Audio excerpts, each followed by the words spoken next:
Alright, hello everybody. Friendly Red here, and Happy New Year. Indeed, 2024 is now behind us, and we now find ourselves in the uncharted terrain known as the year 2025. Of course, a new year means new video games, and our first month of January here houses a pretty decent lineup of games to look into. It may not be the most original batch of games, as you'll soon see, but there's no doubt some good stuff here, and lots of the releases are ones that'll be new to me and many others, I'm sure. Also, it's been quite a bit since I last gave this disclaimer, but please be aware that release dates are always subject to change, and what's presented in this video could potentially be outdated by the time it is published. Now then, with that intro info out of the way, let's get into the first Red's Radar of 2025.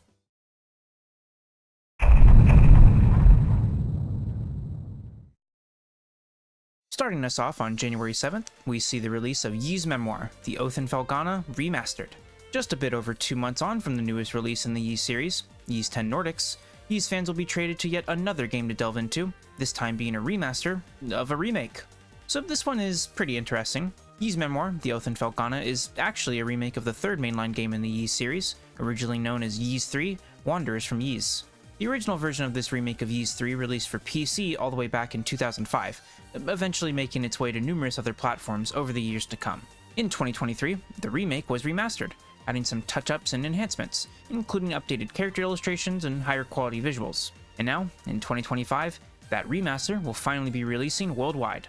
It's certainly interesting seeing a remake of a game be remastered, as usually it's one or the other, not both.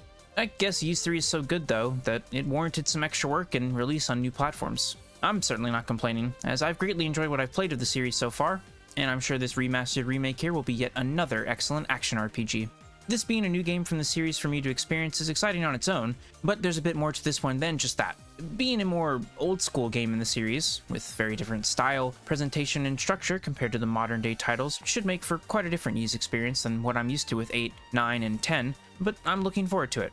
It'll be neat to see how much it differed, and see how things have changed and evolved as the series has gone on for myself. And hey, the series staples all seem to still be present here, with fast and flashy action hack-and-slash combat, catchy music, and of course our red-haired adventurer himself back with another tale to tell. The remaster of Ys Memoir, The Oath in Felghana, will be releasing on Tuesday, January 7th for PS4, PS5, and Nintendo Switch.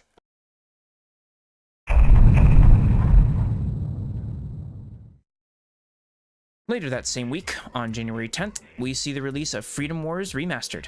Yep, our first full week of the new year is hitting us with a double whammy of remasters, and much like our previous topic of discussion, Freedom Wars here is looking to be a fantastic action game.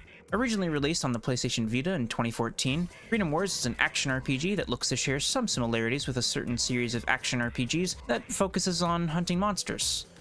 Man, what was its name again? While it may have some inspirations from similar games, Freedom Wars brings enough of its own unique flair and ideas to stand out, like its more urban, industrial settings and environments, mix of melee and third-person shooter combat, and inorganic, robotic foes and monsters, compared to what you may see or fight in something like a Monster Hunter game. In addition to all that, you also have a grapple hook ability that you can utilize against your mechanized foes, or as a means of traversal, using it to zip around the map or access hard-to-reach areas. All in all, this is looking to be a fantastic return for what was, and still is seemingly, a much beloved action RPG. Being released on the PlayStation Vita of all platforms, this is one that for sure deserves a second chance, and it looks like it's getting a great new lease on life.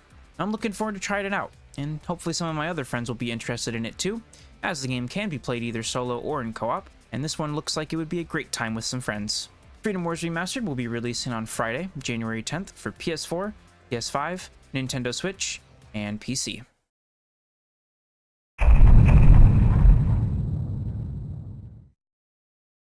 The following week, on the 14th, we see the release of what might be my most anticipated game for the month, even if it's not a true, full release like all the other games we'll discuss here today.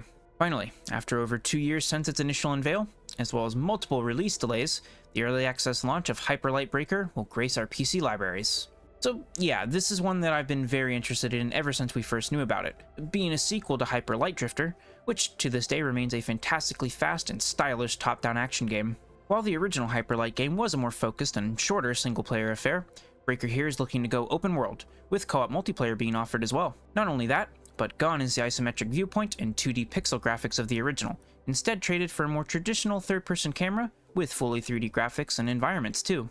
Honestly, when I step back and look at this game, I get a lot of similar vibes to how we saw Risk of Rain evolve with its sequel, going from 2D to 3D and really upping the visual presentation, while still maintaining the core of the game that came before it. In the case of Hyperlight, exploration is key, alongside a mix of fast, fluid, and stylish melee combat and shooting. Like I said, I'm really excited for this one, and thankfully it won't be too much longer now before I can finally give the game a try. Hopefully the early access period will launch with a decent amount of content, and won't last too terribly long as well. Hyper Light Breaker will be releasing into Steam Early Access on Tuesday, January 14th, for PC.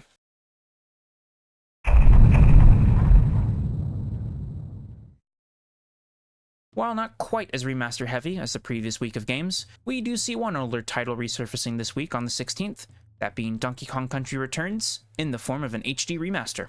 Honestly, my thoughts on this re-release here haven't changed all too much since its unveil. While I do quite like the original Donkey Kong Country Returns, this remaster on Switch isn't all too exciting to me, for a few reasons. Firstly, the asking price of this game is simply too high. The original release of DKC Returns on Wii only asked for $50, and then when the game was ported to 3DS, with new content no less, they only asked for $40.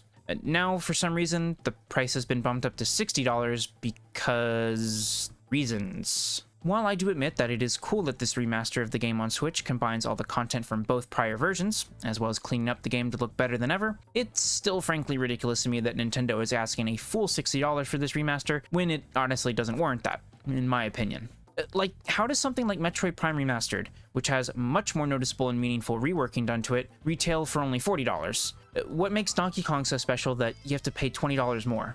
Let's not also forget that, at this point, you can probably find a copy of the Switch release of this game's sequel, Donkey Kong Country Tropical Freeze, for less than $60, which is a far better game than Country Returns. Country Returns isn't bad, far from it, but Tropical Freeze is no doubt the superior game, and really, if you want some Donkey Kong platforming goodness on the Switch, you really can't go wrong with it. Okay, this is getting really ranty at this point, so I should probably stop. It's just, overall, this remaster baffles me the more I think about it, and while I do like that we're getting a truly definitive version of Donkey Kong Country Returns, I just think that there's a bit too much working against it for now. And while I am interested in the game, I probably won't be picking it up myself until I can find it for cheaper, even if that may take some time. I really think Nintendo should have gone the Metroid Prime Remaster route with this one, and only charged $40 or so. I think at that price or lower, it would be a much easier sell and recommendation. It's not the first time Nintendo's been weird about their pricing for their Switch remasters though, and it probably won't be the last either. The HD remaster of Donkey Kong Country Returns will be releasing on Thursday, January 16th, exclusively for Nintendo Switch.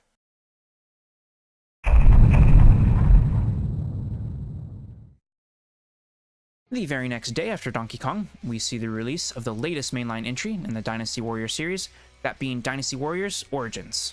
I'm honestly surprised at myself for being actually interested in an actual Dynasty Warriors game. I've thoroughly enjoyed all the spin-off crossovers the series has had with other game franchises, like Persona 5 Strikers or the Fire Emblem Warriors games, but this new game here caught my eye, which again is surprising. I don't really have anything against the mainline games, but they never really stood out to me too much. Probably because I thought to myself, well, why play these games with characters I don't know when I could just be playing a similar kind of game, but with characters and worlds I know from video games I personally know and enjoy. It wouldn't surprise me too much if that's a similar sentiment shared by others who have played the Warrior Games spin-offs that are a part of those other game franchises they enjoy. Now, as for why this new game here has piqued my interest, well, I think it's down to a few reasons. It's been quite a bit since I've played any sort of Warriors game, so perhaps my craving for some simple, fun, button mashing and hack and slashing action has peaked. Additionally, this new game releasing does look quite striking graphically, with some pretty clean looking visuals and presentation overall, especially compared to a lot of the previous games in the series, mainline or otherwise. Overall, Origins just looks to be a great new entry in the series, with probably the best visuals and perhaps gameplay to date. I obviously cannot personally speak to how it will compare to the older mainline titles, but I'll be curious to see how it stacks up against those Zelda, Fire Emblem, and Persona Warriors games I've played. I'm undecided yet as to if this will be one I grab at launch, as $70 for a Warriors game sounds like a bit much to me personally. There's a demo out now that I suppose I could try, and see if that sways my opinions in one way or another. Regardless, it is looking to be a great new action game that also comes in quite early in the year, so thankfully the long-time fans, and fans of action games in general, won't have to wait too much longer. Dynasty Warriors Origins will be releasing on Friday, January 17th for PS5, Xbox Series consoles, and PC.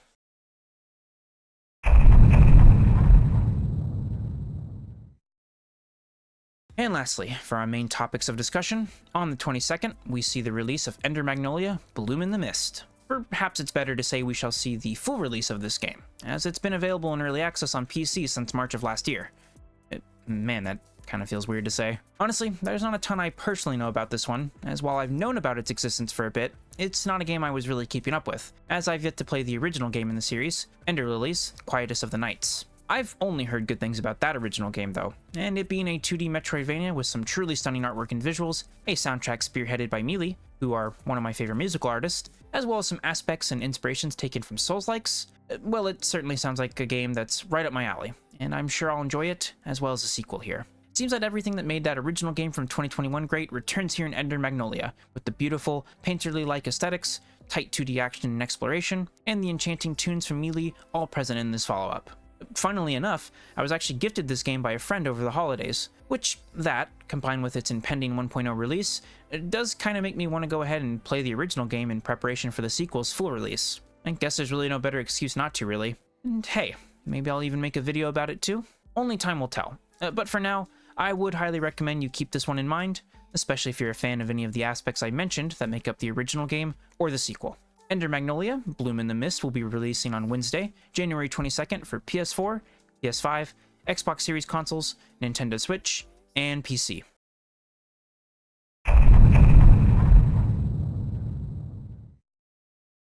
Now, before we wrap it up and get to the conclusion, I did want to give some quick mentions to a few notable ports being released this month as well, as these aren't wholly new releases, and thus I feel they don't really require as much discussion compared to the usual types of releases I cover in these videos. These are games I've either played or had at least some time with, and enjoyed enough in their original forms that I felt it was worth mentioning them here, as to hopefully bring a bit more attention to their new releases they are getting on more platforms. Though, frankly, 2 out of the 3 games I'll mention here probably don't really need any help in that regard. First up, on the 23rd, the PC will be graced with the release of the second installment in the Final Fantasy VII Remake trilogy, with the release of Final Fantasy VII Rebirth. An absolutely stacked follow-up to the Final Fantasy VII Remake from 2020, Rebirth offers an expansive and wondrous world to explore, with awesome real-time action combat infused with some OG Final Fantasy turn-based DNA, tons of meaningful and fun side quests, content, activities, minigames, and more.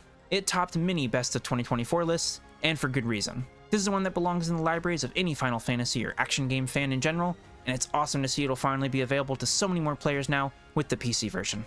And on the topic of fun action games that were previously exclusive to PlayStation hardware making their way to PC, Marvel Spider-Man 2 will be swinging onto the platform on January 30th. The previous 2 entries have made their way onto PC already, but now it's the full-on sequel's turn. Similar to Rebirth, Spider-Man 2 is a great action game, and quite possibly the best Spider-Man game made to date. I may still have a special place in my heart for Ultimate Spider-Man on the GameCube, but Spider-Man 2 offers so much to love, with an expanded New York City to explore, new activities and missions to tackle as either Peter Parker or Miles Morales, and a rather brisk but enjoyable story that features everyone's favorite symbiote, the lethal protector themselves, Venom. Lastly, we have the exact opposite of what we've been discussing, and instead have a game that's been exclusive to PC finally making its way to console platforms, that being Cuisineer on January 28th. A unique and charming blend of restaurant management and dungeon crawling, Cuisineer is an adorable, fun little game that I'm happy to see made available to even more people. While the game coming to new platforms would be enough on its own, the console release for the game will launch alongside an update that will see new content being added in as well, which will also be made available to PC players via download. Regardless of where you decide to play, there's never been a better time than now to check out this cute and cozy adventure.